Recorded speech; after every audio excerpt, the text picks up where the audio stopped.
Hello friends, welcome to a new lecture. आज हम लोग प्रोटीन के जनरल स्ट्रक्चर यानी उसके स्ट्रक्चरल ऑर्गेनाइजेशन के बारे में पढ़ेंगे। हमारा जो प्रोटीन है वो 4 तरह की स्ट्रक्चर शो करता है: primary structure, secondary structure, tertiary और क्वाटरनरी स्ट्रक्चर। तो इसके प्राइमरी स्ट्रक्चर की हम बात करें तो इसमें हमारे जो प्रोटीन्स हैं वे लीनियर सीक्वेंस में होते हैं, यानी एक अमीनो एसिड जब दूसरे अमीनो एसिड से जुड़ता है तो यहाँ पे ये कौन सा बॉन्ड कहलाता है? पेप्टाइड बॉन्ड कहलाता है। ये हमारा पेप्टाइड बॉन्ड होता है।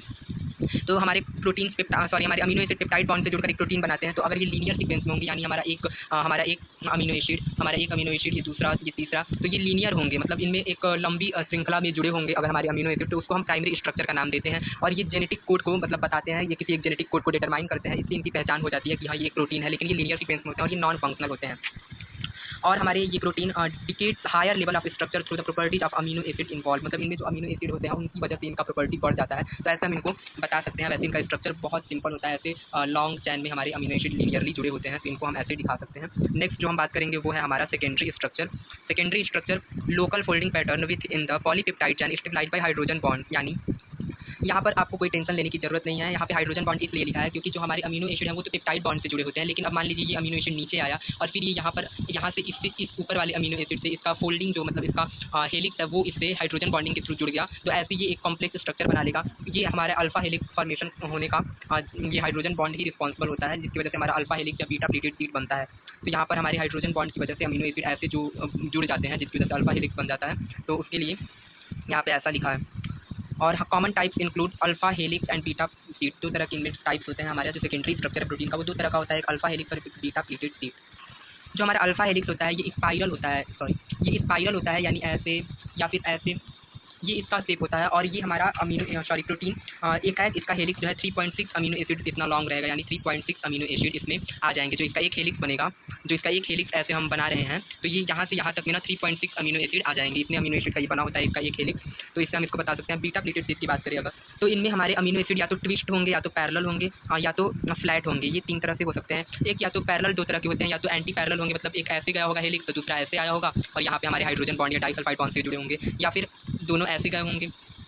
तो ऐसे हमारे अगर हाइड्रोजन बॉन्ड के थ्रू या डाइसल्फाइड बॉन्ड के थ्रू या हाइड्रोफोबिक इंटरेक्शन से हमारी beta pleated beta pleated seat में एक हेलिक्स दूसरे हेलिक्स से जुड़े हो, तो उसको हम बोलेंगे बीटा प्लीटेड सीट या बीटा सीट। तो ये हमारे प्रोटीन का सेकेंडरी स्ट्रक्चर हुआ। अब हम बात करते हैं टर्शरी स्ट्रक्चर की। देखिए यहाँ पे बीटा प्लीटेड सीट और अल्फा हेलिक्स दोनों का ही स्ट्रक्चर दिया हुआ है। यहाँ पर मैं अभी आपको जो समझाने की कोशिश कर रहा था, ये देखिए ये एक हेलिक्स फॉर्म करता है और इन सबके बीच हाइड्रोजन बॉन्ड आपको दिखाई देगा। मैं ये हटाता हूँ। देखिए यहाँ पर ये आपको हाइड्रोजन बॉन्ड, ये जो ये है ये हाइड्रोजन बॉन्ड है, ये हाइड्रोजन बॉन्ड है। यहाँ ऊपर भी आपको हाइड्रोजन बॉन्ड दिखाई देगा, यहाँ भी आपको हाइड्रोजन बॉन्ड। तो ऐसे हाइड्रोजन बॉन्ड से ये सब जुड़े होते हैं। और यहाँ पे आप बीटा प्लीटेड सीट की जब देखेंगे स्ट्रक्चर, तो ये कुछ इस प्रकार का होता है। एक इधर है और एक इधर हेलिक्स है, और ये ट्विस्टेड है एक दूसरे में। यहाँ पर हाइड्रोजन बॉन्ड से ये दोनों ही आपस में जुड़कर ट्विस्ट जैसा बना ले रहे हैं, या फ्लैट या ट्विस्ट इसको हम बोल सकते हैं। तो यहाँ पे टर्शरी स्ट्रक्चर देखते हैं। टर्शरी स्ट्रक्चर जो होता है ये एक 3D शेप दिखाता है हमारे प्रोटीन।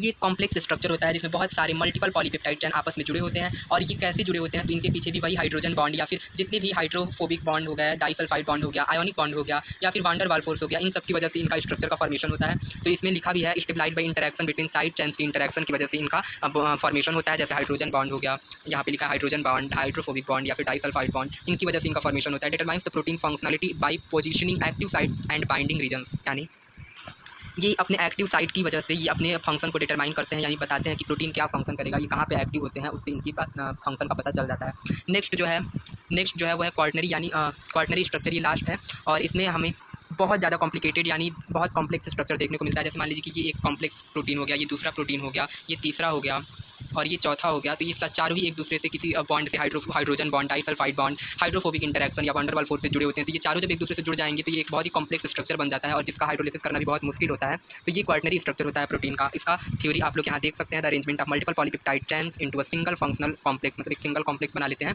तो ऐसे इनका स्ट्रक्चर का फॉर्मेशन होता है। तो यहाँ इस वीडियो में बस इतना ही। Thank you.